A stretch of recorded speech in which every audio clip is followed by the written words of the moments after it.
Hello students, welcome to magnet brains. मैं Rupali Verma. Magnet brains आपके लिए 100% फ्री एजुकेशन लेकर आता है। यानी यहाँ पर आकर आपको किसी भी तरह का कोई पेमेंट, कोई कूपन, कुछ भी नहीं लेना है। बस आना है अपनी समस्याओं के साथ और समाधान को लेकर जाना है। आते हैं आज के वीडियो पे। आज का वीडियो जो है ये है हमारा मिड टर्म का क्वेश्चन पेपर क्लास 10th का। ये क्वेश्चन पेपर जो है ये है सेंट जेवियर स्कूल लखनऊ का कि मिड टर्म का पेपर किस तरीके से आया था ये सॉल्व कराने के लिए। देखिए, प्रैक्टिस के लिए हमें बहुत सारी चीज़ें मिलती रहती हैं, तो हमें करते रहना चाहिए। तो उसी तरीके से आप सेंट जेवियर्स के हैं या नहीं, लेकिन आप तब भी इस पेपर को सॉल्व करिए। फ़ायदा ये है कि हमारी प्रैक्टिस हो जाती है, क्योंकि जितना हम प्रैक्टिस कर लेंगे हमारे लिए बोर्ड एग्जामिनेशन उतना ही ईजी हो जाएगा। क्योंकि ये सभी क्वेश्चन पेपर जो हम आपको करा रहे हैं ये पूरा डिटो बोर्ड एग्जामिनेशन के पैटर्न पर आधारित है। चलिए शुरू करते हैं आज का। और आपको ये जो ध्यान रखना है, कोर्स ए का है, ये है कोड 002। ये चीज़ें आपको जो मेन है ये ध्यान रखना है जब भी आपके पास कोई पेपर आता है। ये अभी आप जैसे आप अभी 10th में हो, अभी 11th में जाओगे, 12th में जाओगे, तो हमेशा ये ध्यान रखिएगा कि आपका कोर्स कौन सा है, आपका पेपर कोड क्या है। इस चीज़ों को हमेशा ध्यान रखना पड़ता है। चलिए आगे देखते हैं। तो सबसे पहले जैसे आपको दिया है सेंट जेवियर स्कूल लखनऊ अर्धवार्षिक परीक्षा मिड टर्म एग्जामिनेशन का है, क्लास 10th है। हमारा कोड हिंदी है और 002 है, ये ध्यान रखना है। निर्धारित समय 3 घंटे दिया है और अधिकतम अंक 80 है। तो 3 घंटे के अंदर आपको ये पूरा क्वेश्चन पेपर सॉल्व करना है और 80 मार्क्स का ये क्वेश्चन पेपर रहेगा। अब कुछ निर्देश हैं, इन्हें ध्यान से देखिए। निम्नलिखित निर्देशों को बहुत सावधानी से पढ़िए और उनका अनुपालन कीजिए। ये निर्देश लिखे ही इसलिए जाते हैं कि इनका पालन आपको करना ही करना है। इस प्रश्न पत्र में कुल 2 खंड हैं, आ और बा। सभी प्रश्न अनिवार्य हैं। यथासंभव प्रश्नों के उत्तर क्रमानुसार ही लिखिए। तो 2 खंड में आपको सीक्वेंस से क्वेश्चंस के आंसर देने हैं। जैसे पहले आएगा खंड आ, तो क्वेश्चन नंबर 1 2 3 4 5 6 7 8 9 10। फिर खंड बा और उसके बाद 11 12 13 14, इस तरीके से। लेखन कार्य में स्वच्छता का विशेष ध्यान दीजिए। हिंदी में अक्सर आप लोग को जो है लिखते समय काट पीट कर देते हैं, बहुत देखने में जो है अच्छा नहीं लगता, अनटाइडी लगता है। तो ये ध्यान रखिए कि आपको बहुत ही अच्छे से काम करना है, सुंदर सुंदर तरीके से। कृपया प्रश्न पत्र का उत्तर लिखना शुरू करने से पहले उत्तर प्रदेश पुस्तिका में क्रमांक अवश्य लिखें। अब ये आपको जो आंसर शीट मिलती है उसमें भी आपको अपना रोल नंबर सबसे पहले लिखना है, क्योंकि आपका नाम नहीं, आपका रोल नंबर आइडेंटिफिकेशन होता है इस चीज़। इस प्रश्न पत्र को पढ़ने के लिए 15 मिनट का समय दिया जाएगा। इस अवधि के दौरान उत्तर पुस्तिका पर कोई उत्तर नहीं लिखेंगे। तो आपको क्वेश्चन पेपर जब मिलता है तो उसके बाद 15 मिनट रीडिंग टाइम मिलता है। उस दौरान सिर्फ आपको क्वेश्चन पेपर पढ़ना है, अपनी कॉपी में कुछ भी नहीं लिखना होता है। अच्छा, जो ये 15 मिनट मिलते हैं ये आपके लिए बहुत ही ज़्यादा फ़ायदेमंद है। इस दौरान आप जो अपठित गद्यांश है, काव्यांश है, पठित गद्यांश है, पठित काव्यांश है, इनको पढ़ के इनके आंसर्स निकाल सकते हैं। तो ये 15 मिनट बहुत यूटिलाइज़ करने वाले हैं। आप ख़ास तौर से जो गद्यांश पद्यांश होते हैं इसी समय पढ़िए। क्यों? क्योंकि लिखते समय अगर आपको जो रिटन टाइम मिलेगा उस समय अगर आप ये पढ़ने बैठते हो तो वो बहुत टाइम वेस्ट हो जाता है। तो अब आते हैं प्रश्न संख्या 1 पे, खंड आ के। अब खंड आ में जितने भी प्रश्न हैं ये सभी वस्तुपरक हैं, यानी कि आपको टोटल बहुविकल्पीय प्रश्न दिए गए हैं। तो गद्यांश है, इसको सबसे पहले पढ़ते हैं। क्या दिया है? निम्नलिखित गद्यांश को ध्यानपूर्वक पढ़िए और उससे संबंधित प्रश्नों के उत्तर लिखिए। क्या है? विद्यार्थी जीवन को मानव जीवन की रीढ़ की हड्डी कहें तो कोई अतिशयोक्ति नहीं होगी। विद्यार्थी काल में बालक में जो संस्कार पड़ जाते हैं जीवन भर वही संस्कार अमिट रहते हैं। इसीलिए यही काल आधारशिला कहा गया है। यदि यह नीचे दृढ़ बन जाती है तो जीवन सुदृढ़ और सुखी हो जाता है। तो मतलब यहाँ पर कहने का तात्पर्य है कि विद्यार्थी काल में जो समय हमको दिया जाता है वो उस समय हम अपने संस्कार, अपने हैबिट्स बहुत अच्छे कर सकते हैं। इस समय हमारी जो क्या कहते हैं ना, रीढ़ की हड्डी हमारे शरीर को सबसे ज़्यादा सपोर्ट करती है। ये नहीं होगा तो हमारा उठना बैठना, उसी तरीके से विद्यार्थी काल को रीढ़ की हड्डी इसलिए कहते हैं क्योंकि इस समय जो रीढ़ डेवलप होती है, यानी कि जो संस्कार डेवलप होते हैं, उससे हमारा पूरा जीवन सुदृढ़ यानी कि मजबूत बनता है। यदि इस काल में बालक कष्ट सहन कर लेता है तो उसका स्वास्थ्य सुंदर बनता है। यदि मन लगाकर अध्ययन कर लेता है तो उसे ज्ञान मिलता है, उसका मानसिक विकास होता है। जिस वृक्ष को प्रारंभ से सुंदर सिंचन और खाद मिल जाती है वह पुष्पित एवं पल्लवित होकर संसार को सौरभ देने लगता है। तो जैसे पौधा होता है, छोटा होता है, उसे छोटे में ही अच्छी खाद और जो है अच्छा सिंचाई मिल जाती है तो वो बड़ा होकर उसमें अच्छे फल फूल लगते हैं और अपने आसपास के वातावरण को सुगंधित करता है। उसी तरह विद्यार्थी काल है, विद्यार्थी काल में अगर अच्छी आदतें पड़ गई, अच्छे संस्कार पड़ गए तो सारा जीवन ही महकता रहता है। इसी प्रकार विद्यार्थी काल में जो बालक श्रम, अनुशासन एवं समय नियमन के सांचे में ढल जाता है वह आदर्श विद्यार्थी बनकर सभ्य नागरिक बन जाता है। सभ्य नागरिक के लिए जिन गुणों की आवश्यकता है उन गुणों के लिए विद्यार्थी काल ही तो सुंदर पाठशाला है। यहाँ पर अपने साथियों के बीच रहकर वे सभी गुण आ जाना आवश्यक है जिनकी विद्यार्थी को अपने जीवन में आवश्यकता होती है। तो यहाँ पर क्या है, हम हमारे साथ जितने लोग होते हैं उनसे भी हम बहुत कुछ ग्रहण करते हैं विद्यार्थी काल में। तो हमें हमेशा लोगों से अच्छी बातों को ग्रहण करना चाहिए। ये नहीं कि जो मिल रहा है उसको ग्रहण कर, लेकिन हमको ये ध्यान रखना है कि क्या अच्छा है क्या बुरा है, ये सारी चीज़ें ध्यान रखते हुए हमें ग्रहण करनी पड़ती हैं। अब इस पे आधारित हमारे पास प्रश्न है, क्या दिया है, विद्यार्थी जीवन को क्या माना जाता है? मानव जीवन की रीढ़, मौज मस्ती का समय, चिंतायुक्त जीवन या सुदृढ़ जीवन। तो गद्यांश के अनुसार क्या बोला गया है? बोला गया है कि विद्यार्थी जीवन मानव जीवन की रीढ़ होती है, यानी कि इसी समय जो है सब कुछ अच्छा डेवलपमेंट होता है और यही शरीर को जो है क्या पहुंचाती है, मजबूती पहुंचाती है। विद्यार्थी जीवन में कष्ट सहन करने से क्या होता है? बालक कमजोर हो जाता है, बालक का स्वास्थ्य सुंदर बन जाता है, बालक उद्दंड बन जाता है, बालक डरपोक हो जाता है। तो यहाँ पर क्या होगा आपका, जब हम विद्यार्थी जीवन में कष्ट सहन करते हैं तो बालक का स्वास्थ्य सुंदर हो जाता है। विद्यार्थी जीवन श्रम, अनुशासन एवं समय नियोजन के सांचे में ढला बालक बनता है। कब बनता है? एक वीर सैनिक, एक कठोर इंसान, एक सभ्य इंसान, एक असफल इंसान, एक असफल व्यक्ति। तो जब विद्यार्थी जीवन श्रम, अनुशासन एवं समय नियोजन के सांचे में ढला बालक जो बनता है वो क्या होता है? वह एक सभ्य नागरिक बनता है। सभ्य नागरिक के लिए आवश्यक गुणों को अर्जित करने का सर्वोत्तम समय है विद्यार्थी जीवन, युवावस्था, वृद्धावस्था या रुग्णावस्था। तो सही क्या है? वो है आपका विद्यार्थी जीवन। उसी समय हम जो है सारे सर्वोत्तम गुणों को ग्रहण करते हैं। विद्यार्थी जीवन में अनुशासित और परिश्रमी बालक की तुलना किससे की गई है? किससे करी गई है भाई? मिट्टी के घड़े से, एक खिलौने से, प्रारंभ से सुंदर सिंचन और खाद्य वृक्ष से, प्रारंभ से उपेक्षित वृक्ष से। तो तुलना किससे की गई है? वो है प्रारंभ से सुंदर सिंचन और खाद वृक्ष से। ऐसा वृक्ष जिसको अच्छी सिंचाई और खाद मिल रही है। उसी प्रकार से विद्यार्थी जीवन भी जब अनुशासित और परिश्रमी होता है तो उसी वृक्ष के समान होता है। अब प्रश्न संख्या 1 का बा, यानी कि हमारे पास पहले आ आया था अपठित गद्यांश, अब अपठित पद्यांश है। निम्नलिखित काव्यांश को ध्यानपूर्वक पढ़कर दिए गए प्रश्नों के उत्तर सही उत्तर विकल्प चुनकर दीजिए। यानी कि हमें ये पद्यांश पढ़ना है, काव्यांश को पढ़ेंगे हम और फिर इसके नीचे जो प्रश्न दिए हुए हैं उनको देखकर उत्तर देंगे। क्या है भाई? जो बीत गई सो बात गई, जीवन में एक सितारा था, माना वह बेहद प्यारा था, वह डूब गया तो डूब गया, अंबर के आपन को देखो, कितने इसके तारे टूटे, कितने इसके प्यारे छूटे, जो छूट गए फिर कहाँ मिले, पर बोलो टूटे तारों पर, अब कब अंबर शोक मनाता, जो बीत गई सो बात गई, जीवन में वह एक कुसुम थे, उस पर नित्य निछावर तुम, वह सूख गया तो सूख गया, मधुबन की छाती को देखो, सूखी कितनी इसकी कलियां, मुरझाई कितनी बल्लियां, जो मुरझाई फिर कहाँ खिली, पर बोलो सूखे फूलों पर, कब मधुवन शोर मचाता, जो बीत गई सो बात गई। अभी हमारे पास काव्यांश था, ये जैसे कोई पुरानी बातें होती हैं जो बीत गई सो बात गई, वो चीज़ हमसे कोई अपना छूट जाता है तो उसका दुख हमें नहीं मनाना, हमें आगे बढ़ना है। तो इस पे ये आधारित हमारे पास काव्यांश था। क्या दिया है? जो बीत गई सो बात गई का तात्पर्य क्या है? इसका मतलब क्या है? बीता समय वापस नहीं आता, कही हुई बात दूर चली जाती है, बुरा समय बीत जाता है, समय बीत जाने पर बात बन जाती है।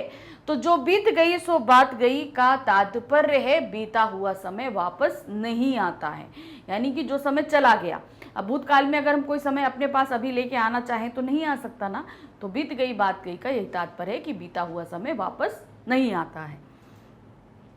टूटे तारों पर शोक नहीं मनाता, कौन नहीं मनाता? धरती, अंबर, समुद्र या संसार। तो तारों से जो कहां से टूटते हैं? वो अंबर से। तो सही क्या है? अंबर जो है टूटे तारों पे शोक नहीं मनाता है। जीवन में एक सितारा किसे माना है? जीवन में एक सितारा किसको माना गया है? प्रियजन को, वाद्य को, तारों को या चंद्रमा को? तो जीवन में एक सितारा माना गया है हमारे प्रियजन को। होता है ना, जो हमारे प्रिय होते हैं हमसे छूट जाते हैं, भाई हर कोई अमर होके तो नहीं आया ना, कोई भी अमर होके नहीं आया। तो जब एक समय आता है कि हमसे वो प्रियजन हमसे छूट जाते हैं, तो वो जो तारा टूटने का तात्पर्य क्या होता है? एक सितारा टूटने का मतलब हमसे हमारा प्रियजन छूट गया है। सूखे फूलों पर मधुबन क्या करता है? जो मधुबन से यानी कि जो बगीचे से जो फूल सूख जाते हैं तब मधुबन क्या करता है? शोर मचाता है, शोर नहीं मचाता है, आंसू बहाता है या हंसता है? तो क्या करता है? वो शोर नहीं मचाता है। कब उसने शोर मचाया है? यानी कि अर्थात वो कभी शोर नहीं मचाता है। फिर आकाश की ओर कब देखना चाहिए? हमें आकाश की तरफ कब देखना चाहिए? जब कोई प्रियजन बिछड़ जाए, जब कोई अतिथि घर आए, जब बादल छा जाए, जब वर्षा समाप्त हो जाए। तो हमें बादलों की तरफ तब देखना चाहिए जब कोई प्रियजन हमसे बिछड़ जाए, अर्थात वो हमसे बिछड़कर ईश्वर पास गया है, एक तारा बन गया है, तभी हमको आकाश की ओर देखना चाहिए। अब है प्रश्न संख्या 2 का आ। अब यहाँ पर क्या दिया है? निम्नलिखित प्रश्नों के सही उत्तर विकल्प चुनकर किन्हीं 4 प्रश्नों के उत्तर दीजिए। अब हमारे पास हमारा व्याकरण आधारित जो प्रश्न है वो आ गए हैं प्रश्न संख्या 2 से। तो 2 के आ में जो हमारे सामने प्रश्न रखा गया है वो हमारा वाक्य से है। ठीक है, 5 प्रश्न पूछे गए हैं, हमको 4 प्रश्न करने हैं। क्या है? वाक्य में जिसके बारे में बात की जाती है उसे क्या कहते हैं? जिसके बारे में हम बात कर रहे हैं, जैसे हमने बोला कि ताजमहल आगरा में है, तो हम यहाँ किसके बारे में बात कर रहे हैं? ताजमहल। तो ताजमहल क्या होगा? उद्देश्य, विधेय, क्रिया या कर्म? तो क्या होता है वाक्य में? ये वाक्य के अंग पूछे जा रहे हैं। वाक्य में हम जिसके बारे में बात करते हैं वो होता है उद्देश्य। तो ताजमहल क्या है? उद्देश्य है। नेक्स्ट आते हैं, राम बोला मैं दिल्ली जा रहा हूं, वाक्य का भेद क्या है? राम बोला मैं दिल्ली जा रहा हूं, तो यहां पर आपको सबसे पहले वाक्य को समझना है। ध्यान दीजिए, राम बोला हम जैसे ही पढ़ते हैं, हमने यहां पर पढ़ा राम बोला, तो क्या है? आपको अभी लग रहा है कि ये आगे अभी कुछ बोलने वाला है, अभी अधूरापन है। मैं दिल्ली जा रहा हूं, तो यहां पर क्या है? जब पहला वाक्य अधूरा होता है तो हम क्या कहते हैं? पहली बात तो देखिए इसमें 2 वाक्य हैं, तो 2 वाक्य जहां हुए तो सिंपल बात है कि वहां पे संयुक्त वाक्य या मिश्र वाक्य होगा, और पहला वाक्य जब अधूरा होता है तो उस जगह क्या हो जाता है? हमारा मिश्र वाक्य हो जाता है। तो ये हमारा पहला वाक्य अधूरा है क्योंकि हमें ये लग रहा है कि इसके आगे भी और कुछ है। राम बोला, तो क्या है? मैं दिल्ली जा रहा हूं, तो सिंपल ये वाक्य हमारा क्या है? मिश्र वाक्य के अंतर्गत आएगा। नेक्स्ट है, निम्नलिखित में संयुक्त वाक्य है। क्या निम्नलिखित में संयुक्त वाक्य है? एक लड़का गांव जाकर बीमार हो गया, क्या है? संयुक्त वाक्य। तो यहाँ तो हमें सीधे लग रहा है सरल वाक्य है, ये नहीं जाएगा। वह लड़का गांव में गया और बीमार हो गया, ये हमको लग रहा है, लेकिन तब भी आगे का पढ़ेंगे। जब वह लड़का गांव में गया तब बीमार हो गया, ये मिश्र वाक्य है। गांव में जाते ही लड़का बीमार पड़ गया, ये सरल वाक्य।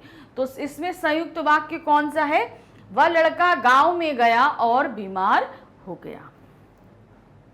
नेक्स्ट है, सच्चे आदमी को कभी कोई कमी नहीं रहती का मिश्र वाक्य में रूपांतरण होगा। अब क्या है? सच्चे आदमी को कभी कोई कमी नहीं रहती, तो ये वाक्य हमने देखा कि ये है सरल वाक्य।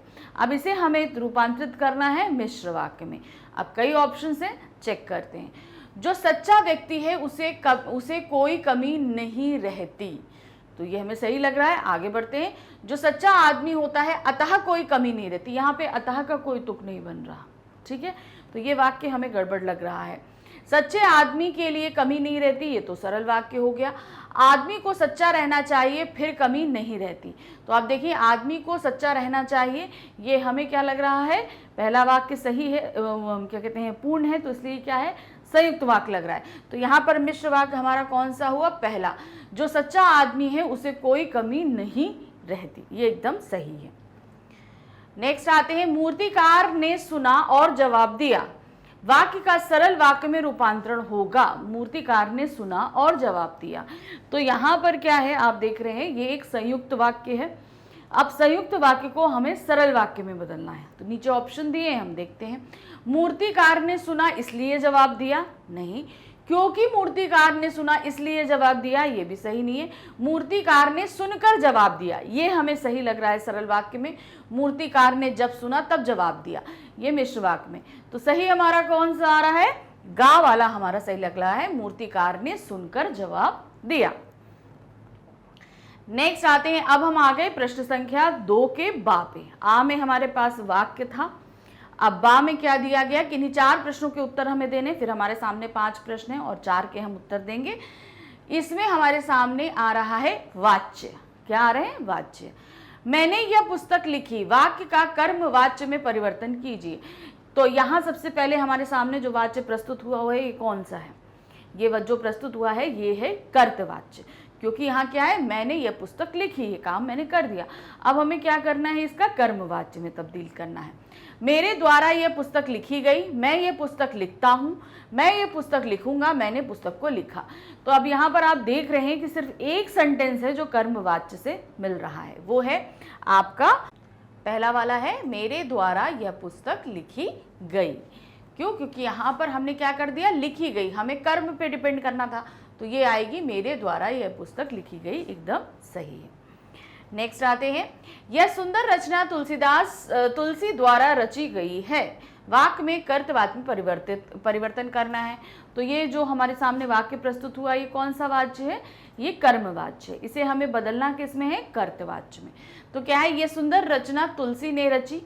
दूसरा है, इस सुंदर रचना को तुलसी ने रचा, इस सुंदर रचना को तुलसी द्वारा रचा गया, तुलसी द्वारा ये रचना रची गई। तो यहाँ पर जो सही हमारे पास वाक्य है वो है हमारा पहला वाक्य, क्या है, यह सुंदर रचना तुलसी ने रची। सिंपल है, यहाँ पर क्योंकि कर्ता हमारा ने है और हमने रची किसके, हमें तुलसी पे डिपेंड करनी थी क्रिया, तो इसलिए हमने इसलिए ने लगा दिया। सिंपल, द्वारा हटाकर ने हमारी हो गई। नेक्स्ट है, राम नहीं सोता, वाक्य का भाववाच्य में परिवर्तन करना है। राम नहीं सोता, तो यहाँ पर ये क्या है, हमारा सिंपल जो है कर्तवाच्य, क्योंकि वो सो नहीं रहा है। अब इसे हमें भाववाच्य में बदलना है, यानी कि भाव लेकर आने, फीलिंग्स लेकर आने। तो कैसे होगा, राम नहीं सो रहा है, राम से नहीं सोया जाता है, राम ने नहीं सोया जाएगा, राम नहीं सोया। तो यहाँ पर जो सही है भाववाच्य का वो है आपका सेकंड वाला, राम से नहीं सोया जाता। चौथा है, यह मेज मुझसे टूट गई, वाक्य का कर्तवाच्य में परिवर्तन है। क्या होगा, यह मेज मुझसे टूट गई थी, यह मेज मैंने तोड़ी, यह मेज मेरे द्वारा तोड़ी गई, यह मेज मेरे द्वारा टूट गई। तो आप यह देख रहे हैं, यह मेज मुझसे टूट गई। तो अब यहाँ पर इस वाक्य को हमें कर्तवाच्य में बदलना है। तो यहाँ सिंपल है कि यह मेज मैंने तोड़ी। अब चूंकि यहाँ कर्ता कौन है, यह है, तो हमें तोड़ी क्रिया किसके साथ जोड़नी पड़ेगी, जो है कर्त के साथ। तो यह मेज मैंने तोड़ी। पांचवा है, पर्यटकों द्वारा तीर्थ यात्रा की जाएगी। तो ये वाच्य कौन सा है, कर्तवाच्य, भाववाच्य, कर्मवाच्य, करणवाच्य। तो क्या है, पर्यटकों द्वारा तीर्थ यात्रा की जाएगी। तो सिंपल ये हमारा कौन सा आ रहा है, ये है कर्मवाच्य। चलिए अब प्रश्न संख्या 2 का स आ रहा है, व्याकरण का हमारा नेक्स्ट टॉपिक है। निम्नलिखित में से किन्हीं 4 प्रश्नों के सही विकल्प चुनकर लिखने हैं हमें। 5 प्रश्न पूछे गए हैं, 4 प्रश्न करने हैं। ये हमारा क्या आ रहा है, वाक्य में प्रयुक्त शब्द कहलाता है। जब हम वाक्य को, जो वाक्य होता है, शब्द को जब उसमें प्रयुक्त कर देते हैं तो वो क्या कहलाता है, पद, अव्यय, समास या प्रत्यय। तो जब तक इंडिविजुअल है तब तक वो शब्द कहलाता है, और जैसे ही वो वाक्य में प्रयुक्त होता है वो क्या बन जाता है, पद बन जाता है। नेक्स्ट आते हैं, वाक्य में स्थित पदों का व्याकरणीकरण परिचय कहलाता है। वाक्य में जब हम क्या करते हैं, वाक्यों का व्याकरणीकरण परिचय देते हैं तो वो क्या कहलाता है? पदबंध, पद समूह, पद परिचय या पद स्थिति। तो क्या कहलाता है? वो कहलाता है पद परिचय। हिंदी में पदों की संख्या है, हिंदी में पदों की संख्या कितनी होती है? 4, 6, 8 या 7। तो यहाँ पर कितनी होती है आपकी? 4। क्या है? संज्ञा पद, सर्वनाम पद, विशेषण पद, क्रियापद। ठीक है, और एक और आता है आपका क्रिया विशेषण पद। तो ये हमारा अव्यय के अंतर्गत आता है। फिर आते हैं, विशेषण पदों के परिचय में बताया जाता है। विशेषण पदों के परिचय में क्या चीजें, जब हम विशेषण पदों का परिचय देते हैं तो हम क्या क्या चीजों को बताते हैं? क्या जैसे लिंग है, भेद है, क्या क्या बताते हैं? इसमें ऑप्शन दिया गया है, देखिए, भेद, लिंग, वचन, कारक। तो देखिए, हम भेद भी बताते हैं, लिंग भी बताते हैं, वचन भी बताते हैं, कारक बताते हैं, लेकिन इसके अलावा एक चीज और बताते हैं जो इसमें नहीं है। फिर आते हैं भेद, लिंग, वचन और विशेष्य, ये भी बताते हैं। ठीक है, भेद, लिंग, वचन, पुरुष, धातु, काल, वाच्य नहीं, ये गलत नहीं है। हम धातु हमेशा किसके साथ बताते हैं? क्रिया के साथ बताते हैं। धातु होगा या वाच्य होगा वो हम क्रिया के साथ बताते हैं।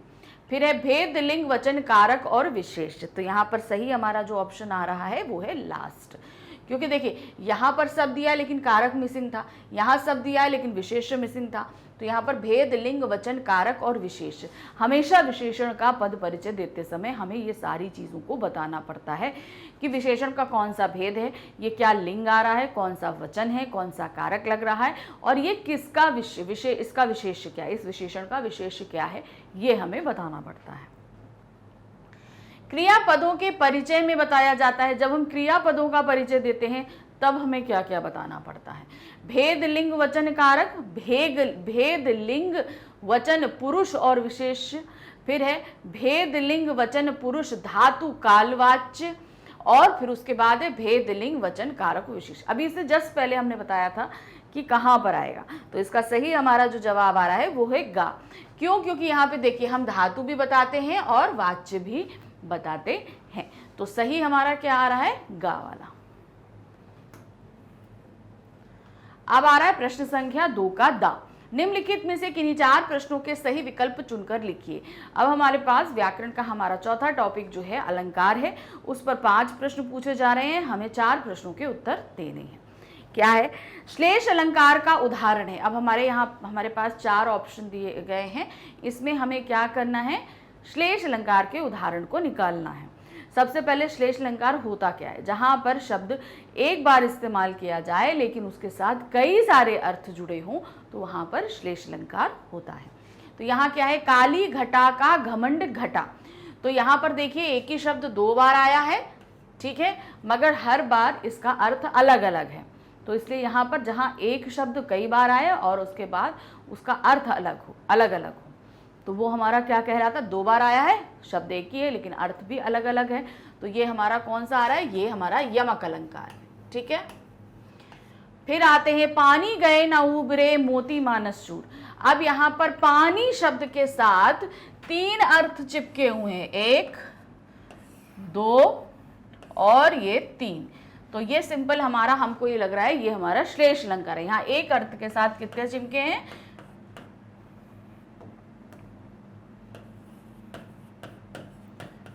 तो ये हमारा श्लेष अलंकार है। फिर आते हैं रघुपति राघव राजा राम। ये तो हमारा क्या हो गया? अनुप्रास अलंकार। ठीक है, यहां पर एक ही वर्ण कई बार आया, रा रा रा रा। ठीक है, फिर आते हैं पीतर पात सरिस मन डोला।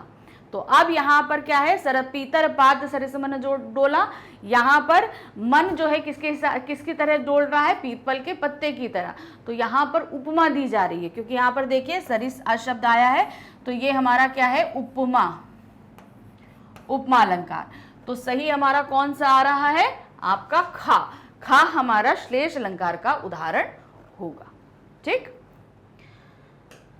चलिए नेक्स्ट आते हैं। जहां एक ही स्थान पर प्रयुक्त शब्द के अनेक अर्थ होते हैं वहां अलंकार क्या होता है? जहां पर एक ही शब्द एक ही स्थान पर प्रयुक्त हुआ है, लेकिन उसके अनेक अर्थ हैं। अभी हमने आपको बताया, जैसे पानी गए न उबरे मोती मानुष चून। अब पानी के साथ कई अर्थ चिपके थे। पानी जो है ना, मोती के लिए क्या है, जो चमक है, मनुष्य के लिए सम्मान है, चून के लिए क्या है, अर्थात आटे के लिए वो अस्तित्व है, उसके बगैर उस आटे का कोई अस्तित्व नहीं है। तो वहां पर हमेशा क्या होगा, आपका श्लेष अलंकार, जहां पर एक ही शब्द के साथ अनेक अर्थ चिपके हों। मेघ आए बड़े बंठन के सवर के, पंक्ति में अलंकार होगा। अब इस पंक्ति में कौन सा अलंकार होगा? अब क्या, मेघ आए बड़े बंठन, बंठन के कौन आता है, मनुष्य आता है, मगर मेघ क्या है, प्राकृतिक है। जब प्रकृति की तुलना हम मानवीय उपलांगों से कर देते हैं तो क्या हो जाता है, वहां पर, वहां हमेशा मानवीयकरण अलंकार हो जाता है। तो यहां पर क्या होगा, मानवीयकरण अलंकार। नेक्स्ट आते हैं, जिस वस्तु की तुलना की जाती है उसे क्या कहते हैं? हम बोल रहे हैं ना, जैसे पीपर पात सरिस मन डोला, तो यहां हम किसकी उपमा कर रहे हैं, मन की उपमा कर रहे हैं ना। तो ये मन क्या चीज होगा, उपमान, उपमेय, वाचक या तुल्य। तो यहां पर जिसकी उपमा यानी जिसकी तुलना की जाती है वो होता है उपमेय, और जिससे की जाती है वो होता है उपमान। श्लेष शब्द का अर्थ है, अब जो श्लेष शब्द होता है इसका अर्थ क्या होता है, चिपकना, चिकना, मीठा या कठिन। तो यहां पर श्लेष का तात्पर्य होता है चिपकना, अर्थात एक ही शब्द से कई सारे अर्थों का चिपकना, इसलिए सही क्या है, श्लेष का अर्थ है चिपकना। अब आते हैं प्रश्न संख्या 3 के आपे। क्या दिया है, निम्नलिखित गद्यांश को पढ़कर प्रश्नों के सर्वाधिक उपयुक्त विकल्पों को चयन कीजिए। तो अब यहां पर क्या आ रहा है, हमारा पास पठित गद्यांश, हमारे जो गद्य से है, गद्य खंड से, क्षितिज मुख की, उससे जो है पढ़े हुए एक अंश आ रहा है गद्यांश का, उसको पढ़कर हमें आंसर देने हैं। क्या दिया है, बेटे की क्रिया कर्म में तूल नहीं किया, पतोहू से ही चिता में आग दिलाई, किंतु जो ही श्राद्ध की अवधि पूरी हुई पतोहू के भाई को बुलाकर उसके साथ कर दिया, या आदेश देते हुए कि इसकी दूसरी शादी कर देना। इधर पतोहू रो रो कर कहती, मैं चली जाऊंगी तो बुढ़ापे में कौन आपके लिए भोजन बनाएगा, बीमार पड़े तो कौन एक चुल्लू भर पानी भी देगा, मैं पैर पड़ती हूँ, मुझे अपने चरणों से अलग नहीं कीजिए। तो ये गद्यांश हमारे सामने प्रस्तुत किया गया है बाल गोविंद भगत से। तो किस तरीके से बेटे के मर जाने के बाद उन्होंने क्या किया, अपनी बहू को की दूसरी शादी करने के लिए उसे मायके भेजने का उन्होंने निर्णय लिया था। अब इस पे आधारित प्रश्न क्या है, भगत ने बेटे के क्रियाकर्म में तूल क्यों नहीं दिया, क्या कारण था कि उन्होंने ज्यादा तूल नहीं दिया? वह प्रचलित मान्यताओं को उचित नहीं मानते थे, वह अपने बेटे से प्यार नहीं करते थे, उन्हें क्रियाकर्म का ज्ञान नहीं था, उन्हें दिखावा पसंद नहीं था। तो कारण क्या था, उन्होंने इसलिए तूल नहीं दिया क्योंकि वह प्रचलित मान्यताओं को उचित नहीं मानते थे, क्योंकि वो भाई कबीर को मानते थे। तो अब उनको कबीर के मानने के कारण क्या था, तो जो अभी तक प्रचलित जो धर्म सारे चले आ रहे थे उन्हें उसमें ज्यादा यकीन नहीं था, वो मानते थे जो हमारी सुविधा के अनुसार सही होता है। नेक्स्ट है, भगत पतोहू की दूसरी शादी करवाना चाहते थे, क्योंकि वो क्यों दूसरी शादी करवाना चाहते थे? वह पतोहू से घृणा करते थे, वह विधवा विवाह के समर्थक थे, वह विधवा को अशुभ मानते थे, उनकी पतोहू की यही इच्छा थी। तो कारण क्या था, वो विधवा विवाह के समर्थक थे, इसलिए उन्होंने जो है दूसरी शादी करवाना चाहते थे। नेक्स्ट है, पतोहू भगत की सेवा में ही क्यों रहना चाहती थी, वो क्यों नहीं जाके दूसरी शादी करना चाहती थी, वो क्यों चाहती थी कि वो अपने ससुर के साथ ही रहकर वहां पर उनकी सेवा करे? वह बहुत डरपोक थी, उसे उस घर से मोह था, वह भगत को भगवान मानती थी, वह उनकी सेवा और देखभाल करना चाहती थी। तो पतोहू क्यों नहीं जाना चाहती थी, क्योंकि वो अपने ससुर की सेवा और देखभाल करना, क्योंकि भाई वो बूढ़े हो गए थे, तो अगर वो भी चले जाएंगे तो कौन उनके लिए खाना बनाएगा, कौन उनकी देखभाल करेगा, इस वजह से। फिर है, भगत के बेटे की चिता में आग किसने लगाई, भाई ने, पतोहू ने, पड़ोसी ने या पुत्री ने? तो किसने लगाई थी, पतोहू ने। गद्यांश में भगत की पतोहू के व्यवहार से उसकी किस भावना का पता चलता है? पतोहू की जितना व्यवहार हमारे सामने निकल के आया गद्यांश में कि वो अपने ससुर को अकेला छोड़कर नहीं जाने देना चाहती थी, तो इससे हमें क्या पता चलता है उनके स्वभाव के बारे में? त्याग और सेवा भावना पता चलती है, लालच पता चलती है, समाज सेवा पता चलती है, या स्वार्थ की भावना पता चलती है। तो यहाँ पर पतोह का जो व्यवहार निकल कर हमारे सामने आता है वो त्याग और सेवा भाव की। मतलब एक तरफ यहाँ पर बोला जा रहा है कि तुम्हारा पति मर गया, तुम जाकर दूसरी शादी कर लो, तो वो एक उसका त्याग था कि हम दूसरी शादी नहीं करेंगे। दूसरा, वो यहीं पर रहकर अपने ससुर की देखभाल करना चाहती थी, यानी उसके अंदर सेवा भाव था। तो ये दोनों ही भाव हमारे सामने निकल कर आते हैं। अब आते हैं प्रश्न संख्या 3 के बा पे। ठीक है, आ में हमारे पास क्या था, पठित गद्यांश। अब आ रहा है हमारे सामने क्या, कुछ प्रश्न आ रहे हैं उसी गद्यांश से, गद्यांश से कह रहे नहीं, जो गद्य हमारा पोर्शन है, क्षितिज का जो गद्य पोर्शन है ना, उसी में से हमसे कुछ प्रश्न पूछे गए हैं। क्या दिया है, निम्नलिखित प्रश्नों के उत्तर सही विकल्प चुनकर दीजिए। क्या है, कैप्टन को नेताजी की मूर्ति की कौन सी बात खटकती थी। क्या बात खटकती थी भाई, मूर्ति के चेहरे पर चश्मा नहीं था, मूर्ति पर टोपी नहीं थी, या मूर्ति पर कपड़े नहीं थे। तो कैप्टन को क्या बात खटकती थी भाई, क्यों, क्योंकि मूर्ति पर चश्मा नहीं था, ये बात उसको खटकती थी, इसीलिए तो वो अपने चश्मे लगा दिया करता था। नवाब साहब सेकंड क्लास में यात्रा क्यों करना चाहते थे, वो सेकंड क्लास में बैठकर यात्रा क्यों कर रहे थे, क्या कारण था। अपनी नवाबी दिखाना चाहते थे, अरे भाई नवाबी दिखाना चाहते तो फर्स्ट क्लास में बैठते, ऐसा तो नहीं था। ताकि उन्हें कोई खीरा खाते हुए ना देख सके, भाई वो एक नवाब थे और खीरा बहुत ही तुच्छ चीज थी, बहुत ही सस्ती सी, अब इतना बड़ा नवाब खीरा खाए, तो इस चीज लिए उन्होंने सेकंड क्लास में बैठकर, उनको ये लगा सेकंड क्लास में कोई आएगा नहीं तो मैं यहाँ बैठकर खा लेता हूँ, ताकि वे आरामदायक बर्थ पर बैठ सके। तो आरामदायक बर्थ तो सेकंड क्लास की नहीं होगी, फर्स्ट क्लास की होगी। तो यहाँ पर जो सही ऑप्शन है वो है हमारा सेकंड, ताकि उन्हें कोई खीरा खाते हुए ना देख सके। अब आते हैं प्रश्न संख्या 3 के सा पे। क्या आ रहा है, निम्नलिखित काव्यांश को पढ़कर उपयुक्त विकल्पों को चुनिए। अब हमारे पास आ रहा है पठित काव्यांश, जो हमारे काव्यखंड, क्षितिज बुक के काव्यखंड से लिया गया है, वो हमारे सामने आ रहा है। क्या दिया है, उद्धव तुम तो हो अति बड़भागी, अपरस रहत स्नेह तगाते नाही मन अनुरागी, पुरैन पात रहत जल भीतर तारस दहे न दागी, ज्यों जल मह तेल की गागरी बूंद न ताको लागी, प्रीति नदी में पाँव न बोरियो दृष्टि न रूप परागी, सूरदास अबला हम बोरी गुड़ चीटी जो पागी। तो यहाँ पर किस तरीके से जो है गोपियां बता रही हैं कि उद्धव तुम तो बहुत ही भाग्यशाली हो कि तुम श्री कृष्ण के पास रहकर भी उनके प्यार से अछूते रहे हो। जिस प्रकार जल में रहकर कमल के पत्ते पर बूंद नहीं ठहरती, वो कभी गीला नहीं होता, जिस प्रकार तेल की गागर पे जो है एक बूंद पानी की नहीं ठहरती, उसी प्रकार तुम श्री कृष्ण के पास रहे उनके, तब भी तुम जो है तुमने उनके प्रेम रूपी जो प्रेम रूपी जो नदी बह रही थी उनके भाव की, उसमें तुमने अपने पैर तक डुबोए नहीं, उनसे पैर धोए नहीं, अर्थात तुम उनके प्यार में पड़े नहीं, इसलिए तुम अति बड़भागी अर्थात भाग्यशाली हो। और लास्ट लाइन में क्या कहती है, हम तो अबला हैं, क्योंकि हम क्या है, हमारी स्थिति कैसी है, हमारी स्थिति है किसके समान, गुड़ पर चिपकी चींटी के समान। जैसे गुड़ पर चींटी चिपक जाती है और उसी से प्रेम करते हुए उसी में चिपके चिपके अपनी जान दे देती है, उसी प्रकार हम भी अब श्री कृष्ण के प्रेम में जो है रह चुके हैं, अब हमारी जान भी चली जाएगी। तो इन्होंने अपने आप को चींटी से तुलित किया है गोपियों ने। अब आते हैं इस पे आधारित हमारे पास प्रश्न क्या दिए गए हैं, गोपियां किसे भाग्यवान कह रही हैं, श्री कृष्ण को, उद्धव को, स्वयं को, या ब्रजवासी को। तो सही क्या है आपका, वो उद्धव को भाग्यवान कह रही हैं। नेक्स्ट, गोपियों ने उद्धव के व्यवहार की तुलना किससे की है, कड़वी ककड़ी से, कमल के फूल से, कमल के पत्ते और तेल की गागर से, तालाब में रहने वाले मगरमच्छ से। तो उन्होंने किससे करी है, उद्धव के व्यवहार की तुलना कमल के पत्ते और तेल के गागर से, कि मतलब जिस तरह कमल का पत्ता पानी में रहता है मगर गीला नहीं होता, गागर जो है तेल की, अगर उसके ऊपर बूंद भी एक नहीं ठहरती पानी की, तो उन दोनों से ही उन्होंने तुलना करी है।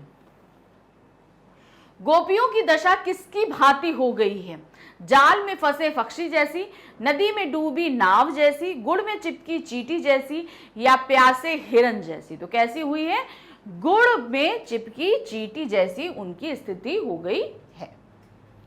तेल के गागर की क्या विशेषता होती, क्या बताया गया है इस काव्यांश में, तेल के गागर की विशेषता, वह तेल से भरी होती है, उस पर जल की एक बूंद नहीं टिकती, वह बहुत भारी होती है, वह हाथ से फिसल जाती है। तो क्या कारण होती है, जो उसकी विशेषता है वह है उस पर जल की एक बूंद भी नहीं टिकती, क्योंकि उसमें चिकनाई आ जाती है। तो आप बूंद अगर एक पानी की डालोगे तो वो सर से नीचे निकल जाएगी, तो बूंद भी एक नहीं। जबकि आपका नॉर्मल घड़ा होगा तो जैसे ही आप पानी डालेंगे वो उसी के अंदर सोख जाएगा, लेकिन तेल की गागर के अंदर जो जिसके अंदर तेल भरा होता है उसमें बूंद पानी की एक भी नहीं ठहरती है। काव्यांश की भाषा है। अब ये काव्यांश तो अब ये कैसे निकालेंगे, तो देखिए इसमें सूरदास की जो भाषा शैली है वही है यहाँ पर। तो सूरदास कौन सी भाषा में लिखते हैं, ब्रज भाषा में लिखते हैं। तो सही यहाँ पर क्या होगी हमारी, इस पूरी काव्यांश की भाषा है ब्रज भाषा।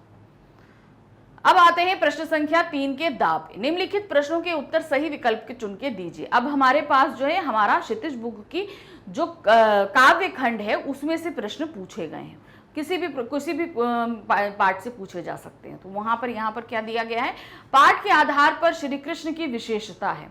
ये जो पाठ हमने पढ़ा, जो हमने क्या कहते हैं पढ़ा था, श्री राम की वहां पर विशेषता आपको बतानी है। यानी पे कौन सा पाठ है यहाँ पर, राम लक्ष्मण परशुराम संवाद। उसमें श्री राम की विशेषता को हमें बताना है। क्या दिया है, विनम्र और मृदुभाषी हैं, बड़े का सम्मान करने वाले हैं, अपना अपराध स्वीकार कर लेने वाले, या उपर्युक्त सभी। तो यहाँ पर आप देख रहे हैं कि वो विनम्र तो है ही हैं, इतना गुस्सा नहीं आया, मृदुभाषी हैं, एकदम बहुत प्यार से बोलते हैं, बड़ों का सम्मान करते हैं क्योंकि वहाँ पर विश्वामित्र जी हैं और क्या कहते हैं गुरु वशिष्ठ भी हैं और सभी लोग हैं वहाँ पर मौजूद हैं, परशुराम जी हैं, तो सभी से बहुत ही सम्मान से बात कर रहे हैं।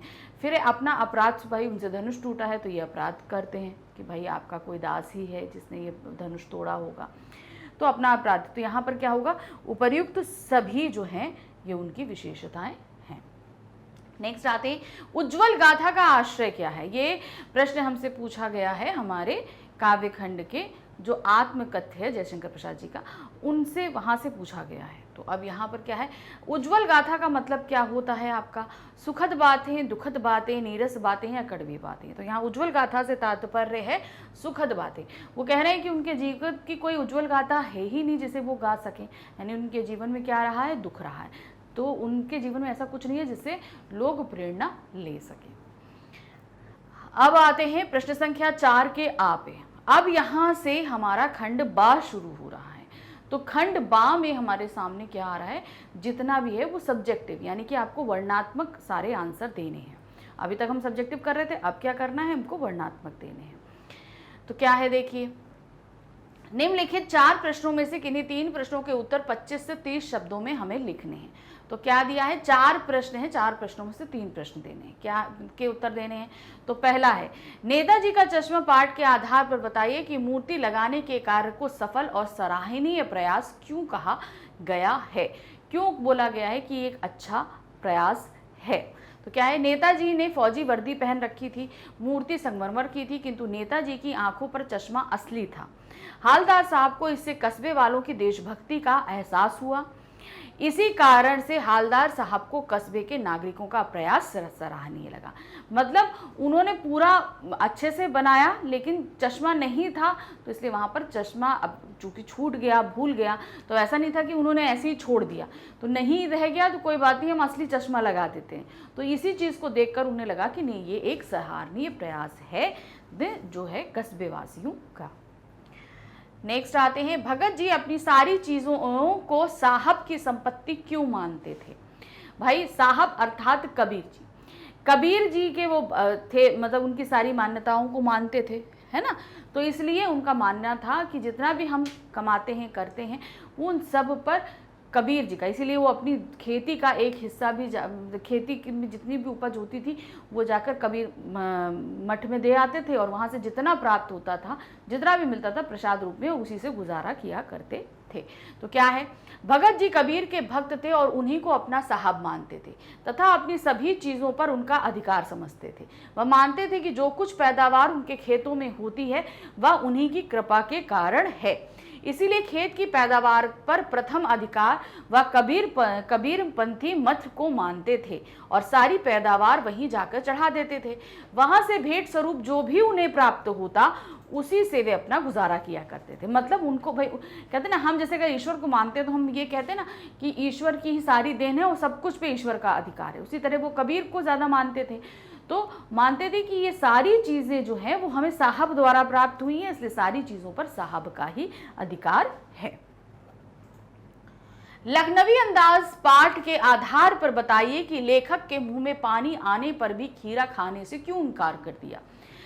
क्यों इनकार किया भाई? जब वहां पर लेखक पहुंचे तो नवाब साहब ने कोई रुख नहीं दिया। अब वो जाकर बैठ गए, फिर उसके बाद उन्होंने रुख मिलाया कि भाई लीजिए बात करिए। तो यहाँ पर अब लेखक को सम्मान की बात आ गई कि पहले तो भाई तुमने हमारी बेइज्जती करी, हमसे रुख नहीं मिलाया, अब तुम हमसे कह रहे हो खीरा खा लो। इसलिए उनके मुंह में पानी आ रहा था, लेकिन तब भी उन्होंने उस पानी को घोट लिया और खीरा खाने से मना कर दिया था। तो क्या था, लेखक ने खीरा खाने से इसलिए मना कर दिया क्योंकि लेखक के साथ नवाब साहब ने इससे पहले रूखा व्यवहार किया था। कब किया था? जब वो डिब्बे के अंदर दाखिल हुए थे, सेकंड क्लास के डिब्बे में आए थे, तो भाई आमने सामने हुआ, लेकिन किसी ने कोई रिएक्शन नहीं किया। नवाब द्वारा खीरा खाने से पूछने पर लेखक को नवाब द्वारा किया रूखा व्यवहार याद आ गया और लेखक को अपने आत्मसम्मान की परवाह हुई, इसलिए लेखक ने खीरा खाने से मना कर दिया। नेक्स्ट है, भगत का व्यक्तित्व और वेशभूषा कैसी थी। अब उनका व्यक्तित्व भी हमें बताना है और वेशभूषा भी बतानी, दोनों चीजें बतानी। तो देखिए कैसा है, बाल गोविंद, अब सबसे एक पैरा में आप व्यक्तित्व दे देना, दूसरे पैरा में उनकी वेशभूषा दे देना। कैसे दिया है, बाल गोविंद भगवत एक गृहस्थ थे, लेकिन उनमें साधु सन्यासियों के भी गुण थे। वे अपने किसी काम के लिए दूसरों को कष्ट नहीं देना चाहते थे, बिना अनुमति के किसी की वस्तु को हाथ नहीं लगाते थे, कबीर के आदेशों का पालन करते, सर्दियों में भी अंधेरा रहते ही पैदल जाकर गंगा स्नान करके आते तथा भजन गाते। तो ये उनका व्यक्तित्व था। तो उनके इस रूटीन से ये समझ में आता है कि वो एकदम साधु किस्म के व्यक्ति थे। एक ही कैसे, जैसे होता ना हम गृहस्थ में होता है कि अरे नहीं ठीक है हमारा इसमें फ़ायदा है हम ये करें, नहीं, उनका क्या था, वो जो मान्यताओं को मानते थे उसमें उसको हमेशा पालन करते थे। ना किसी से लड़ाई झगड़ा, ना कड़वा बोलना, ना किसी की चीज़ को चोरी छुपे ले लेना, कुछ करना, ऐसी कोई आदत उनके अंदर नहीं थी। फिर आते हैं वेशभूषा। वेशभूषा से वे साधु लगते थे। इनके मुख पर सफेद दाढ़ी तथा सिर पर सफेद बाल थे, गले में तुलसी के जड़ की माला पहने थे, सिर पर कबीर पंथियों की तरह टोपी पहनते थे, शरीर पर कपड़े बस नाम मात्र के थे, सर्दियों के मौसम में बस एक काला कम्बल ओढ़ लेते थे तथा मधुर स्वर में भजन गाते फिरते थे। तो ये उनकी वेशभूषा थी। नॉर्मल डे में भी कैसे रहते थे और सर्दियों में किस तरीके से रहते थे, ये दोनों तरीके से बता देंगे आप। अब आते हैं प्रश्न संख्या 4 के बापे। निम्नलिखित 4 प्रश्नों में से किन्हीं 3 प्रश्नों के उत्तर 25 से 30 शब्दों में दीजिए। अभी वो हमने देखा हमारे गद्य खंड से प्रश्न पूछे गए थे, 4 प्रश्न हमको पूछे गए थे। अब हमसे क्या है, जो है काव्य खंड, क्षितिज मुख के काव्य खंड से 4 प्रश्न पूछे गए हैं और हमें 3 प्रश्नों के उत्तर देने हैं। राम लक्ष्मण परशुराम संवाद पाठ के आधार पर स्पष्ट कीजिए कि गाध ही सुनु किसे कहा गया है तथा वह मुनि की किस बात पर मन ही मन मुस्कुरा रहे हैं। तो अब यहाँ पर किस क्या है, देखिए राम लक्ष्मण परशुराम संवाद पाठ के आधार पर बताना है। पहला है कि गाधी सुनु किसको बोला गया है, ठीक है, किसे बोला गया है, और दूसरा तथा वे मुनि की किस बात पर। अब यहाँ पर वे कौन है और मुनि कौन है ये भी चीज बताना है, और क्यों मन ही मन मुस्कुरा रहे हैं ये बताना है, ठीक है। तो सबसे पहले हम बताते हैं ये गाधी सुनु, गाधी के पुत्र अर्थात विश्वामित्र को कहा गया है। किसको बोला गया है, विश्वामित्र को। विश्वामित्र परशुराम की नासमझी पर मन ही मन मुस्कुरा रहे हैं। किसपे, परशुराम की नासमझी पर मुस्कुरा रहे हैं। क्या सोचते हैं कि परशुराम राम और लक्ष्मण को साधारण क्षत्रिय बालक समझ रहे हैं, कि मतलब बहुत ही साधारण क्षत्रिय बालक हैं, उनके बल और पराक्रम को नहीं जानते। ये दोनों लौहमयी तलवार है, मतलब लोहे की बनी तलवार है, गन्ने की बनी तलवार नहीं जो जीभ पर डालते ही गल जाए। क्या हो, जो डालते ही गल जाए। यहाँ पर क्या होगा, जैसे गन्ना हम लोग डालते हैं ना, तो गन्ना कैसे होता है, गल जाता है ना मुंह में, तो उसी तरह क्या है, डालते ही वो गल जाए। तो ये हमारा सही ऑप्शन होगा। इसी तरीके से हम इसको करेंगे। देखिए हमने दे दिया गादी सुनु कौन है, और वे मुनि पे यानी कि विश्वामित्र मुनि की यानी कि परशुराम जी की किस बात पर मुस्कुरा रहे थे। नेक्स्ट आते हैं, आत्मकथा सुनाने के संदर्भ में अभी समय भी नहीं, कवि ऐसा क्यों कहता है। अब भाई आत्मकथा उन्होंने बोला कि हमें नहीं लिखना, लेकिन वो भाई उनके सभी प्रियजन इंसिस्ट करते हैं कि आप लिखो, तो वो कहते हैं कि भाई आत्मकथा तब लिखी जाती है कि जब हमारे जीवन में ऐसा कुछ हो जिससे दूसरे कोई प्रेरणा ले सके। और दूसरा आत्मकथा जो है ना, हमेशा जीवन के उत्तरार्ध में, यानी कि हमारा जीवन जब बीत चुका होता है, बहुत कुछ हम कर चुके होते हैं, तब लिखा जाता है। उन्होंने बोला कि अभी हमारे जीवन का उत्तरार्ध आया नहीं, तो हम कैसे लिख दें, तो इसीलिए इसी संदर्भ में उन्होंने बोला है अभी समय भी नहीं। तो कैसे लिखेंगे, देखिए कवि को लगता है कि आत्मकथा लिखने का अभी उचित समय नहीं हुआ है, क्योंकि आत्मकथा लिखकर कवि अपने मन में दबे हुए कष्टों को याद करके दुखी नहीं होना चाहता है। वह अपनी छोटी सी कथा को बड़ा आकार देने में असमर्थ है। वे अपने अंतर्मन को लोगों के समक्ष प्रस्तुत करना चाहते हैं। आत्मकथा प्रायः जीवन के उत्तरार्ध में लिखी जाती है, यानी कि जब हम जीवन में बहुत कुछ अचीव कर चुके हो, यानी कि हम बुढ़ापे की तरफ हों, तब लिखा जाता है। परंतु अभी जीवन में ऐसा समय नहीं आया। कवि को ऐसा लगता है कि अभी ऐसी कोई उपलब्धि नहीं मिली जिसे वह लोगों के सामने प्रेरणा स्वरूप रख सके। इन्हीं कारणों से कवि ऐसा कहते हैं कि अभी आत्मकथा लिखने का समय नहीं हुआ है। अब नेक्स्ट क्वेश्चन आते हैं। तीसरा हमारा क्वेश्चन है क्या, कृष्ण के प्रति अपने अनन्य प्रेम को गोपियों ने किस प्रकार अभिव्यक्त किया है। अब कृष्ण के प्रति गोपियां जो हैं अपने प्रेम को उन्होंने किस किस तरीके से व्यक्त किया है, ये आपको यहाँ बताना है। तो हमने इसे पॉइंट वाइज आपको बताया है, देखिएगा। कृष्ण के प्रति अपने अनन्य प्रेम को गोपियों ने निम्नलिखित उदाहरणों द्वारा व्यक्त किया है। क्या है, उन्होंने स्वयं की तुलना चींटियों से और श्री कृष्ण की तुलना गुड़ से की है। उनके अनुसार श्री कृष्ण उस गुड़ की भांति है जिस पर चींटियां चिपकी रहती हैं। गुड़ चाटी जो पागी, तो मतलब गुड़ के ऊपर जैसे चींटियां चिपक जाती हैं, वैसे गुड़ कौन है, श्री कृष्ण, और उसी के गोपियां क्या हैं, वो चींटी हैं, उस जो गुड़ के ऊपर चिपकी हुई हैं। नेक्स्ट है, देखिए, उन्होंने स्वयं को हारिल पक्षी व श्री कृष्ण को लकड़ी की भांति बताया है। जिस तरह हारिल पक्षी लकड़ी को नहीं छोड़ता, उसी तरह उन्होंने मन क्रम वचन से श्री कृष्ण की प्रेम रूपी लकड़ी को दृढ़ता से पकड़ लिया है। तो अब इसको इन्होंने किस से किया है, हमरे हारिल की लकड़ी मन क्रम वचन नंद नंदन उर यह दृढ़ करी पकड़ी। तो ये इस पंक्ति के द्वारा इन्होंने व्यक्त किया। फिर उसके बाद क्या है, वह श्री कृष्ण के प्रेम में रात दिन सोते जागते सिर्फ श्री कृष्ण का नाम ही रटती रहती हैं। तो क्या है, जागत सोवत स्वप्न दिसी निसी कान्हा कान्हा जकरी। तो इस तरीके से उन्होंने कई कई पंक्तियों में सारी अपनी स्थिति व्यक्त करी है। अब आते हैं प्रश्न संख्या 4 पे।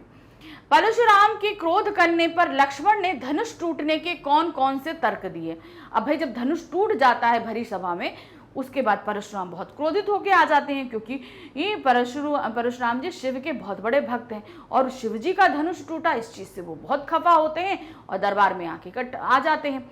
अब वो कहते हैं कि जिसने ये धनुष तोड़ा है वो मेरा परम शत्रु है। जैसे मेरा परम शत्रु कौन था, शास्त्र बाहु था, वैसे ही वो मेरा परम शत्रु। अब ये जो धनुष टूटा, इसके लिए लक्ष्मण जी परशुराम को कई सारे तर्क देते हैं।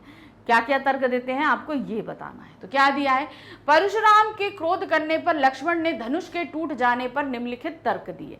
क्या तर्क थे, श्री राम ने इसे नया और मजबूत समझकर सिर्फ छुआ था, परंतु धनुष बहुत पुराना और कमजोर होने के कारण हाथ लगाते ही टूट गया। उन्होंने बोला ना, पुराना धनुष था, जैसे श्री राम ने हाथ लगाया और वो धनुष टूट गया।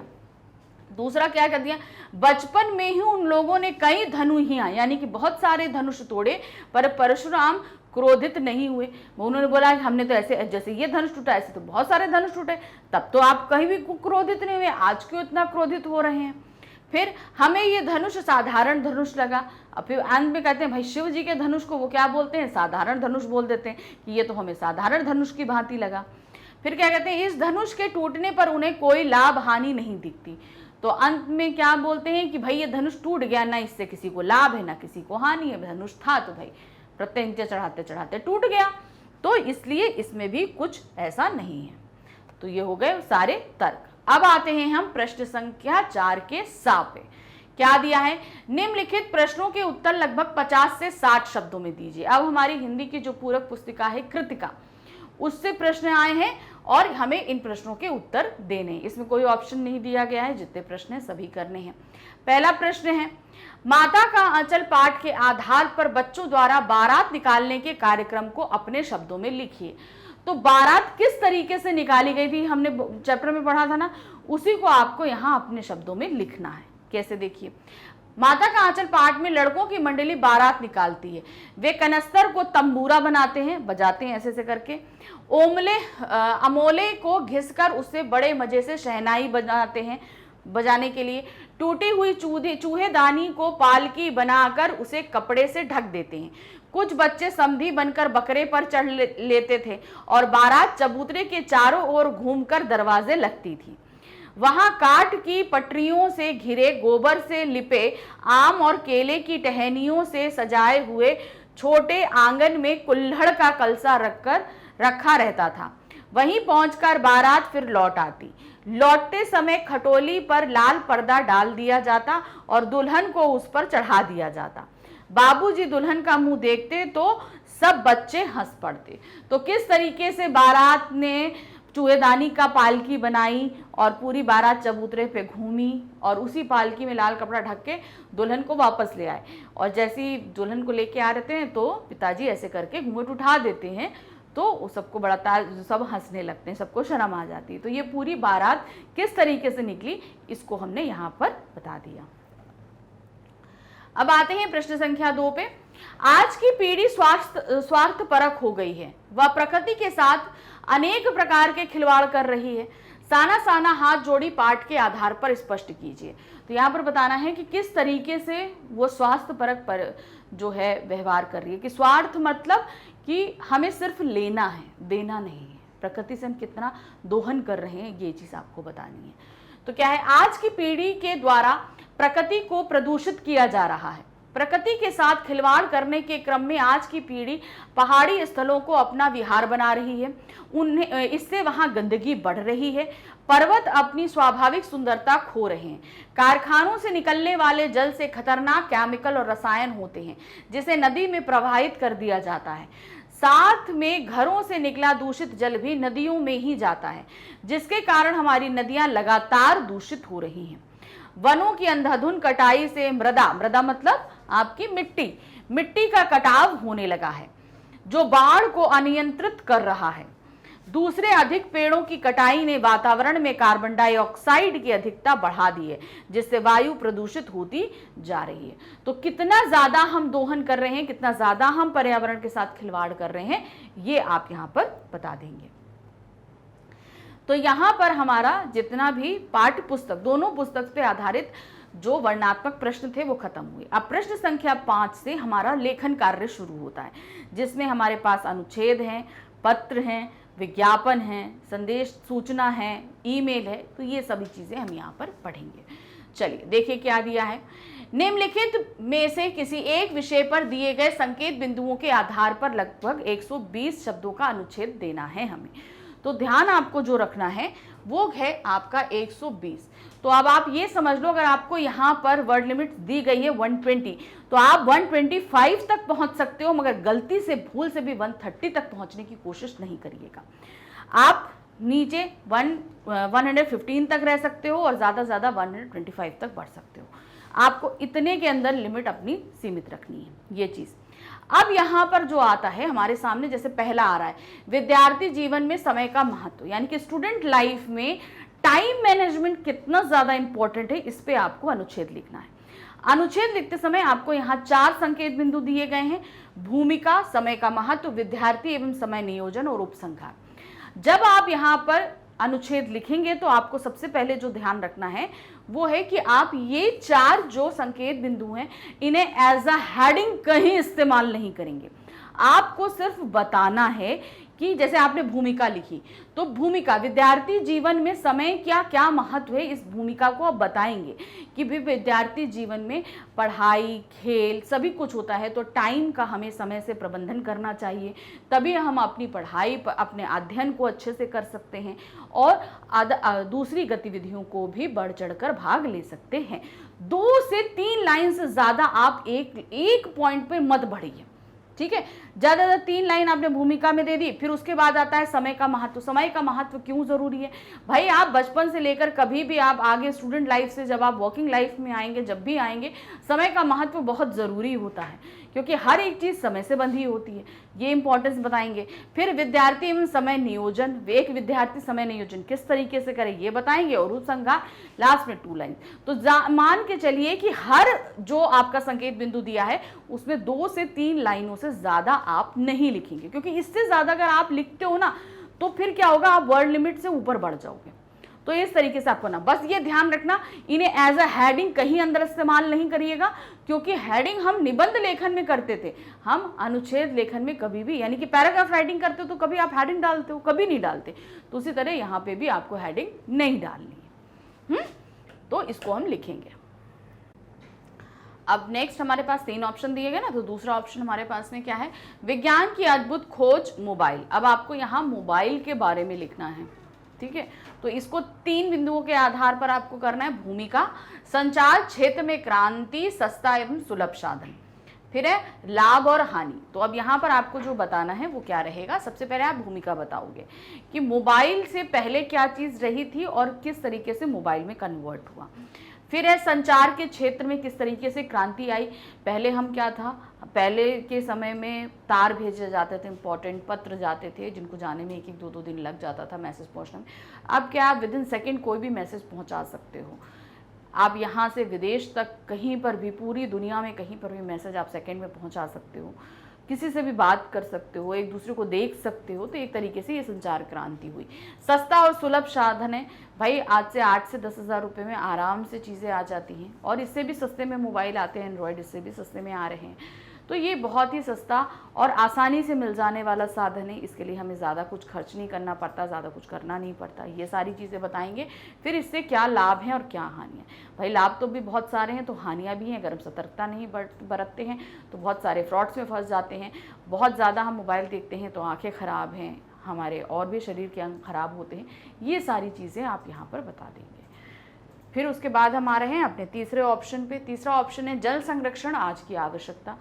अब इसको आपको यहाँ पे कैसे करना है, देखिए, भूमिका, जल प्रदूषण के कारण जल संरक्षण कितना ज़रूरी है और जल संरक्षण के उपाय, ये बताना है। तो अब यहाँ पर जो दिया है भूमिका, जल संरक्षण क्यों आवश्यक है, आप यहाँ पर चीज़ को बताओगे कि जल संरक्षण होता क्या है, क्या होता है। अब इसमें आप रेन वाटर हार्वेस्टिंग वगैरह सब बता सकते हैं, ये चीज़ें आप बताएंगे। और दूसरा, जल को आप प्रदूषित नहीं करेंगे। जल प्रदूषण के कारण, अब इनके कारण क्या है, फैक्ट्रीज़ हैं, शहर से निकलने वाला मलबा है, केमिकल्स वगैरह जो एडेड हो रहे हैं, लोग शवों को फेंक देते हैं, और जो जितना भी हम जितना वेस्टेज है सब नदियों में डालते हैं, और नदियाँ पीने के पानी का सबसे अहम स्रोत हैं। अगर वही गंदा होगा तो फिर कैसे काम चलेगा, वो चीज़ें होंगी। फिर जल संरक्षण कितना ज़रूरी है, क्यों इतना इम्पोर्टेंट जल संरक्षण, क्यों, क्योंकि भाई आपको जैसे बताया जा रहा है कि भाई मीठा पानी तो हमारी पृथ्वी पे बहुत है, लेकिन खारा पानी ज़्यादा है, नमकीन पानी समुद्र के रूप में।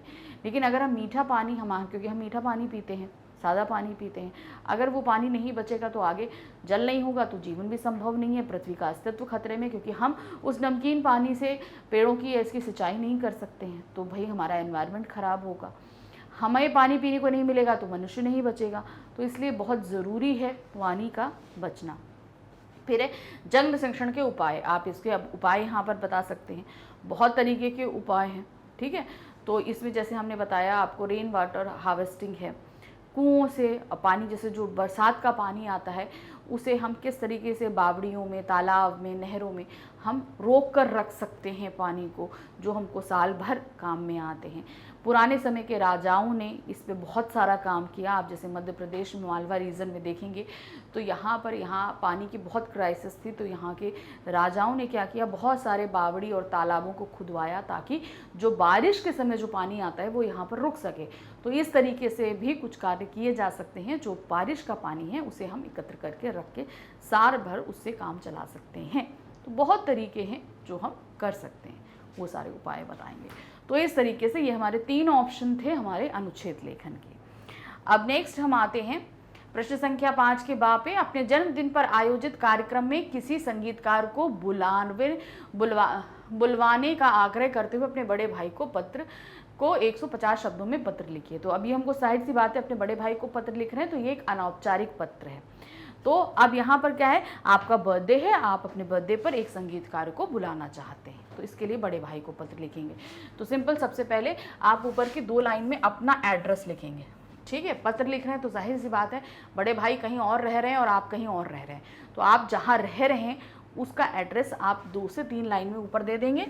फिर उसके बाद आप यहाँ पर दिनांक देंगे। दिनांक का फॉर्मेट हमेशा याद रखिएगा, क्या रहेगा, जैसे आपने बोला 22 मार्च, कॉमा लगाएंगे, फिर क्या करेंगे 20, 23 या 22 जो भी है। यहाँ पर मार्च में 03 की जगह आप क्या देंगे, मार्च लिखेंगे। ओके, फिर उसके बाद हम आते हैं, चूँकि बड़े भाई को है तो यहाँ पर आप लिखेंगे क्या कहते हैं, आपके बड़े भाई का जो भी नाम है आप वहाँ पर लिखकर बड़े भाई साहब, ठीक है, यहाँ पर बड़े भाई साहब, बड़े भाई साहब लिखेंगे, साहब। अब जो भी उनका नाम है वो लिख के कॉमा लगा के सादर चरण स्पर्श से शुरू करेंगे। ठीक है, सादर चरण स्पर्श।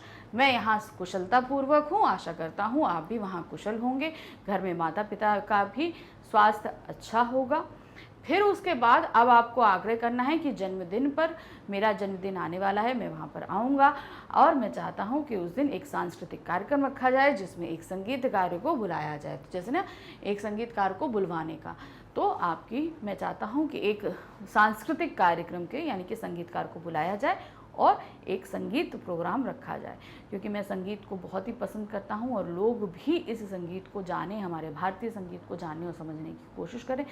तो ये सारी चीज़ें आप लिख के लेटर को एंड कर देंगे। उसके बाद आपको क्या करना है, जैसे ही आपने लेटर एंड किया उसके बाद आप क्या करोगे, जैसे ही लेटर हमारा ख़त्म होता है उसके बाद में आप घर के सभी बड़े लोगों को चरण स्पर्श, छोटों को प्यार, और आपका भाई, अपना नाम या आपकी बहन जो भी है आप लिख के, अपना नाम लिख के लेटर को एंड कर देंगे। इस तरीके से लिखा जाएगा। फिर नेक्स्ट आते हैं, क्या दिया है, अथवा। अब यहाँ पे हमको 2 पत्र दिए गए थे, एक करना है, तो एक पत्र हमने कर लिया। दूसरा क्या है, अपने विद्यालय में खेल का सामान मंगवाने के लिए प्रधानाचार्य को पत्र लिखिए। अब ये एक औपचारिक पत्र है, तो औपचारिक पत्र में हम जिसको पत्र लिख रहे हैं उसको हम पहले लिखते हैं। प्रधानाचार्य हैं तो हम कहाँ से शुरू करेंगे, सेवा में। ठीक है, सेवा में प्रधानाचार्य, प्रधानाचार्य, या महोदय लिखना चाहें तो आप महोदय भी लिख सकते, महोदय या महोदया जो भी आपके यहाँ हैं। फिर स्कूल का नाम और फिर जो उसका एड्रेस है लिख के आप यहाँ एंड करोगे। फिर आएगा आपका दिनांक। दिनांक अभी जैसे मैंने बताया 22/03/2023, ठीक है, 2023 आप इस तरीके से लिख देंगे यहाँ पे। ठीक है, फिर उसके बाद आता है आपका विषय। औपचारिक पत्र में हम विषय लिखते हैं ना, तो विषय में आप क्या लिखेंगे, खेल सामग्री मंगवाने हेतु पत्र। फिर उसके बाद क्या है, सम्माननीय महोदय, सम्माननीय महोदय। ठीक है, फिर आप कौन हैं, क्या है, अब आप यहाँ से पत्र शुरू करेंगे। मैं आपके स्कूल में कक्षा 10वीं का छात्र हूँ। ठीक है, आप ऐसे लिखेंगे। और आप जो, अगर आप मॉनिटर हैं तो आप मॉनिटर के रूप में लिखेंगे, अगर आप सिर्फ स्टूडेंट हैं तो स्टूडेंट के रूप में लिख रहे हैं। ठीक है, आप तो क्या, मैं आप ऐसे क्रिकेट टीम का एक कप्तान हूँ। ठीक है। और यहाँ पर जो है प्रचुर मात्रा में खेल सामग्री ना उपलब्ध होने के कारण हम ठीक से अपना अभ्यास नहीं कर पाते हैं। अतः आपसे निवेदन है कि विद्यालय में खेल की सामग्री उपलब्ध कराएं और जो भी आपको रिक्वायरमेंट है, जो आप ये लिख दीजिए कि जो हमें सामान की आवश्यकता है उसकी लिस्ट जो है, हम उसकी सूची हमने इस एप्लीकेशन यानी कि इस पत्र के साथ संलग्न कर दी है। कृपया करके उसे जल्द से जल्द मंगाने की का निवेदन है। आप जल्द ही इस पर कार्य करेंगे, इसकी हमें पूर्ण आशा है। धन्यवाद। फिर आप भवदीय या आपका विद्यार्थी या आज्ञाकारिणी शिष्य, ठीक है, आज्ञाकारिणी शिष्य अपना नाम, अपनी क्लास ज़रूर लिखेंगे क्योंकि आप क्लास से रिलेटेड हैं। आप भाई स्कूल में हमारी आइडेंटिफिकेशन क्या होती है, क्लास से होती है, तो हम क्लास लिख देंगे, क्लास लिखकर ख़त्म लेटर। तो इस तरीके से हम यहाँ पर औपचारिक पत्र को लिखेंगे। नेक्स्ट आते हैं, आपका प्रश्न संख्या 5 का सा है ऊर्जा संरक्षण का विज्ञापन तैयार कीजिए। अब ऊर्जा संरक्षण, आपको ऊर्जा किस तरीके से बचानी, सबसे पहले हम क्या होंगे, जब भी हम कोई भी विज्ञापन बनाएंगे हमको इस तरीके से एक ब्लॉग बनाना है, ठीक है। अब क्या है, टॉपिक है हमारा ऊर्जा संरक्षण, तो उसे यहाँ डालेंगे। ऊर्जा से संबंधित यहाँ पे हम कुछ जो है चित्र भी बना सकते हैं, ठीक है। अब ऊर्जा संरक्षण के लिए विज्ञापन जो हम दे रहे हैं इसके कौन कौन से तरीके हैं। अब ऊर्जा संरक्षण हम कैसे करते हैं, कम से कम हम लाइट्स का इस्तेमाल करें, प्राकृतिक रोशनी को ज़्यादा ग्रहण करें, ठीक है, ज़रूरत ना होने पर बत्तियों को बंद कर दें। ऐसे बहुत तरीके के संरक्षण हैं, वो आप यहाँ पर पॉइंट करके दे सकते हैं। अब ये सूचना किसके द्वारा है, इसे आप यहाँ पर नीचे लिख देंगे। तो यहाँ पर ऊर्जा विभाग द्वारा हो सकती है, ठीक है, तो ऊर्जा विभाग द्वारा ये यहाँ पर आप लिख देंगे। तो इस तरीके से आपका एक विज्ञापन रेडी हो जाएगा। नेक्स्ट आते हैं, जन्मदिन की शुभकामना देते हुए लगभग 60 शब्दों में संदेश लेखन करना है। अब आपको संदेश लिखना है, तो संदेश जब हम लिखते हैं तो हम क्या करते हैं, एक हम ऐसे करके रेक्टेंगल बॉक्स बनाते हैं। अब ये क्या है, जन्मदिन की शुभकामना, तो यहाँ पर हम सबसे पहले कौन से शुभकामना संदेश है, शुभकामना संदेश यहाँ पर लिखेंगे। अब जन्मदिन का है तो आप यहाँ कुछ शायरी या कुछ लाइन लिख सकते हैं, जैसे तुम जियो हज़ारों साल, साल के दिन हो 50,000, ऐसी कुछ 2 लाइनें आप यहाँ पर लिख दो। फिर आप चाहो तो कुछ ऐसे करके यहाँ पे केक वगैरह बना सकते हो, यहाँ पे आपने केक बना दिया, ठीक है। अब जो भी दिन है और जो भी समय है उसे आप यहाँ लिखेंगे। उसके बाद जो भी आपका संदेश है उसे यहाँ पर लिख देंगे। 3 लाइन से ज़्यादा नहीं बढ़िएगा क्योंकि इसमें ज़्यादा शब्द हमें नहीं लिखने होते। 60 शब्द दिए गए तो 3 लाइन इनफ है। फिर नीचे आप अपना नाम लिख देंगे, ठीक है। कुछ ज़्यादा नहीं करना है क्योंकि जितना आप ज़्यादा लिखोगे उतना आप अपनी वर्ड लिमिट से ज़्यादा चले जाएंगे। सिर्फ आपका ये फॉर्मेट रहेगा, इस तरीके से आपको कार्य करना है।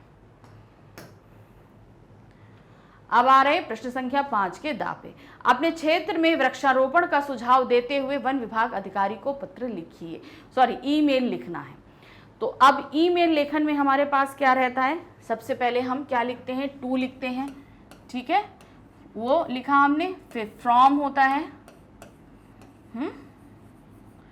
ठीक है। यहाँ पर 2 में हम जिसको पत्र लिख रहे हैं उसका ईमेल एड्रेस रहेगा। अब चूंकि आपने क्षेत्र के वृक्षारोपण का सुझाव देते हुए वन विभाग को लिखना है, तो यहाँ पर हम क्या लिखेंगे, फॉरेस्ट ऑफिसर,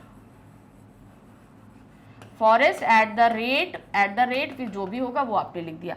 फ्रॉम, अब आपका जो भी नाम होगा, अब मान लीजिए आपका नाम अतुल है तो ATUL से आप यहाँ पे लिखा, @ या 1 2 3 जो भी है आप यहाँ पर लिख सकते हैं, XYZ और @ और फिर अब बस ये ध्यान रखना है, चूंकि अब ये फॉरेस्ट से रिलेटेड है तो हम यहाँ फॉरेस्ट लिखेंगे, ठीक है।